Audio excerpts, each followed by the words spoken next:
আজকের মা আমাদের সামনে একটি ভূতের গল্প শোনাবে, যেটা জীবনে ঘটে যাওয়া একদমই সত্য ভৌতিক ঘটনা। তো যে বাড়িতে 2007-এ এসেছিলে সেই বাড়ির ঘটনা বলো, যেটা 30 ফুটের বাড়ি ছিল সেই বাড়ি। 30 ফুট হলে একটা জায়গা আছে, সেখানে মানে বাঁশদড়িতে সেই বাড়িতে আমি প্রথম বাড়ি বানিয়ে এসেছিলাম। প্রথমে আমি মল্লিক বাজারেই থাকতাম, ওখানে আমার শ্বশুর বাড়ি ছিল। প্রথমে যখন বিয়ে করে দেয় ওখানে, তা আমার মা কাকা বললো তোকে একটা জায়গা দিয়ে, ওরা 1 কাঠা দিয়েছিল, শ্বশুর 1 কাঠা দিয়েছিল, দিয়ে 2 কাঠা জায়গার মধ্যে ঘর বাড়ি আমার শ্বশুর করে দিয়েছিল সব। কিন্তু আমরা তো ভালোই ছিলাম 2 বছর 3 বছর। 2007-এ যখন আসি, 7, 8, 9 আমরা খুব ভালো থাকলাম, কোনো ঝামেলা নেই, কোনো অশান্তি নেই। বাড়িটার মধ্যে খুব শান্তি ছিল, গাছপালা, ফুল গাছ, ছাদ। আমার চোখে জল এসে যায় বন্ধুরা, গল্পটা করতে গেলে বুকটা ফেটে যায়। কারণ হচ্ছে অত বড় সম্পত্তি আমাকে ছাড়তে হয়েছে। হ্যাঁ, আমার মা কাকা হচ্ছে পিচাস টাইপের লোক। যদি তোমরা বলো তোমার কি নিজের মা, নিজের মাই হবে মনে হয়, সবাই তো বলে সেটা। হ্যাঁ, কিন্তু আমি মানে ওই বাড়িটার মধ্যে 2010-এর পর থেকে, মানে 7-এ এসছি, আর 9-এর শেষের দিকে, 10-এর পর থেকে বাড়িটা যেন মরুভূমি হয়ে গেল। আর কাজকর্ম আমাদের সব চলে গেল। এমনকি আমি বিশাল কালী পুজো করতাম। ওই কালী ঠাকুরটাকে আমার মা কাকা তান্ত্রিক দিয়ে তন্ত্র সাধনা করে 6.5 ফুট কালী ঠাকুর ছিল, আমার মন্দির ছিল বিশাল ওই বাড়িটার মধ্যে। ওটাকে মন্দিরটাকে মানে তন্ত্র সাধনা করে কালী ঠাকুর বের করে দিয়েছিল। তারপরে আস্তে আস্তে আস্তে আস্তে ওরাই আমাদের এমনি ভালোবাসতো, খাবার দাবার, মাছ মাংস সব কিছু দিত।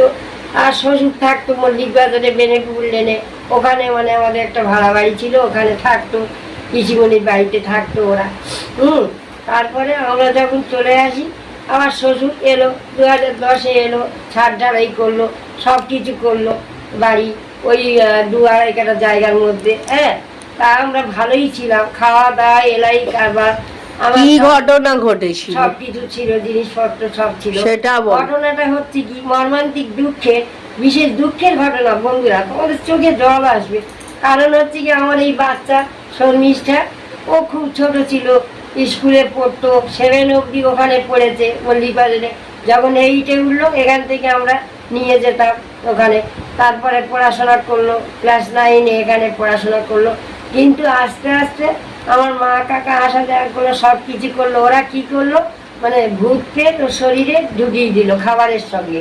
দিনভর আমার এক কাকা, শয়তান যাকে বলা হয়, ওই শয়তান লোকটা, ও কি করলো, ও তন্ত্র সাধনা করতো আর ও তান্ত্রিকদের কাছে সব জায়গায় যেত লোকটা। ও কি করলো, ওই মাছ মাংস ক্যাটারিং করতো, সব আনতো। আর আমরা দেখো নিজের লোকের হাতে খাবো না, এটা অবিশ্বাস্য। সবাই তো বিশ্বাস করে নিজের লোকই ভালো হয়, বাইরের লোকের হাতে খাবো না। ওরা কারোর সঙ্গে মিশতে দিত না, কিচ্ছু করতো না এই রুকে।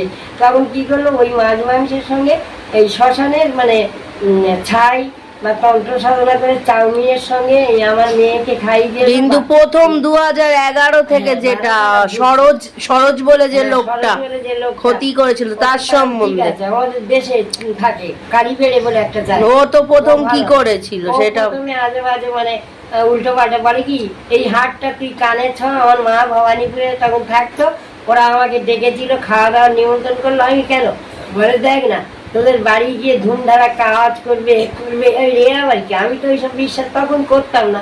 এখন বাবার কাছে গিয়ে সেখানে গিয়ে সব বিশ্বাস করি। বাবা ভালো করে দেয়, আমাদের বাবা তো এক করেছে। আমার চোখে কান্না এসে যায় বন্ধুরা। তোমরা কি ভাবছো আমি জানি না, এগুলো সত্যি ঘটনা। তা বলতে ছাত্র হয়ে গেল 2010-11 আমার শ্বশুর ছিল। তারপরে উনি আস্তে আস্তে চলে গেল, এমন করলো সবকে ছড়াছিন্ন করে দিল। হ্যাঁ, আমাদের কাজ বাজ সব বন্ধ করে দিল। আমাদের এমনকি খাওয়ার মতো কিছু পয়সা করি কিচ্ছু ছিল না, সব কিছু শেষ করে দিল। তা আমি একদিন ছাদে শুয়ে আছি, বাড়িতে তো কালী পুজো হয় জানি, একা শুয়েছিলাম রাত 12টা 1টা, গরমকালে। না তখন কি হয়েছে, আমার বড় বড় চুল ছিল, এইরকম বড় চুল ছিল। তখন কি হলো, চুলের মুঠি ধরে টেনে একদিক থেকে আরেক দিকে নিয়ে যাচ্ছে। একটু ঘুম পেয়েছে, প্রচন্ড গরম, হাওয়াটা ভালো ছেড়েছে, হোক গে মনে হয় এমনি কোথায় সরে এলাম, এদিক তো ঘুমের ঘরে ভাবছি আর বলছি যে শাকিনি ডাকিনি, ভেবেছি শাকিনি টাকিনি কালী ঠাকুরের কাছে থাকে, পুজো হয়, সেটাই বুঝেছো। কিন্তু পরে তো বাবা সব ঠিক করলো এসব, তখন আমার বাড়িতে ওরা ভূত ভরিয়ে দিয়েছিল, একদম টিকতে পারলাম না আমাদের খাবারের সঙ্গে। আমি তো কালো এরকম কঙ্কাল হয়ে গেছিল, আমার স্বাস্থ্য অনেক ছিল, তা খুব রোগা হয়ে গেছিল একদম, আর তারপরে কালো হয়ে যেত আস্তে আস্তে। বাবাই ঠিক করেছে আমাদের, জয় শিবরাম। আর আমার হাজবেন্ডের কাজকর্ম, আমাদের বিজনেস ছিল, সব ডাউন হয়ে গেছিল, এরকম করেছিল। আমার মা তো মরে গেছে শয়তানিটা, মা বলতে ঘৃণা হয়, কিন্তু বাদ দেবে। তারপরের ঘটনা এরকম ভূত এসে ছাদে ডাকছে, বলছে এইদিকে গোলা টিপে বলে আসবে, মানে ছাদ বাড়ি উপরে পাইপ দিয়ে স্পষ্ট দেখে মানুষের মতো। হ্যাঁ, তারপরে আমি ছুটে পালিয়ে এসে গেটে তালা মেরে দিয়েছি। একতলা বাড়ি ছিল, পাম মোটর সেট, বিশাল বড় বাড়ি। আমি কি বলবো বন্ধুরা, আমি এইসব গল্প নয়, সে বাড়ি আমরা দেখিয়েছি সত্যি ভিডিও। ঘটনা। 30 ফুটে বাড়িটা তোমাকে দেখানো হয়েছে। আর ওখানে এখনো একদিন ছবি দিয়েছিল, পেট সব আছে, সেটাও তোমরা দেখেছো মনে হয়, ছেড়েছিল। আর তারপরে কি ওরকম গলা টিপতে এসেছিল, ভূত পেট ভরিয়ে দিয়েছিল, টিকতে পারলো না, লাইট দপ দপ করবে, এইগুলো বিভৎস। তোমরা যদি খেয়াল ফাইল দেখে, সিঁড়ি ঘরের ইয়ে পড়েছিল, সিঁড়ি ঘরের দেয়াল পড়ে গেল ধুম করে, যদি কেউ সেখানে থাকতো পুরো মারা যেত, সব পুরো মারা যেত। আমি মিস্ত্রিকে ডাকতে, কোনো মিস্ত্রি এলো না, ওইভাবে আমরা থাকতাম, আমরা কিছু জানতাম না। এমনকি মেয়ের পেছনে ও দাঁড়িয়ে ছিল, ওর বাবার মতো রূপ ধরে, এইরকম কেস, বুঝেছো, পেটগুলো এইরকম রূপ ধরতো, ধরে এরকম করতো। তারপরে ও তো দেখলে সেখানে চলে যেত, কেমন হয়ে গেছিল মেয়েটা। আর বাবা সিদ্ধাও আছে বলে বাবা বাঁচিয়েছে আমাদের, আমরা তো মরে গেছিলাম। আমাদের জীবনে অনেক ঘটনা। ও শুয়ে থাকতো, তাহলে চর মারতাম আমি ওর গায়ে।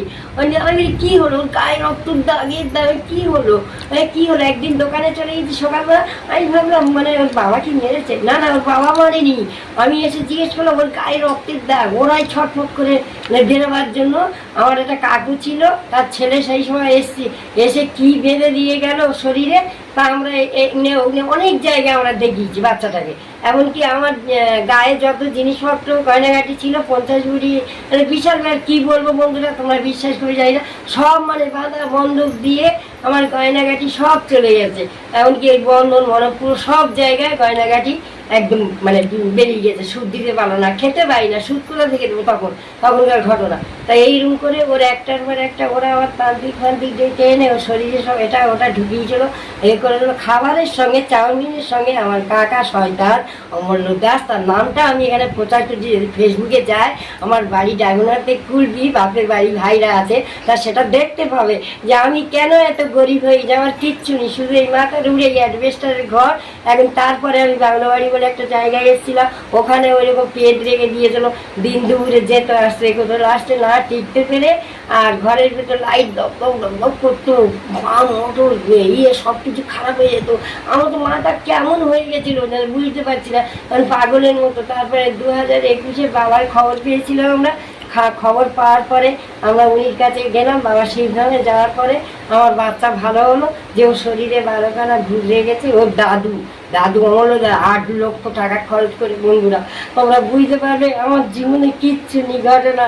এইগুলো এই একটুখানি সেজে আছি, যদি ভালো সেজে ফেসবুকটা করি, বসে বসে কী করবো, বৃষ্টি হচ্ছে চারদিকে, জল কাদা, বেরোতে পারছি না, তাই খুব কষ্ট হয়।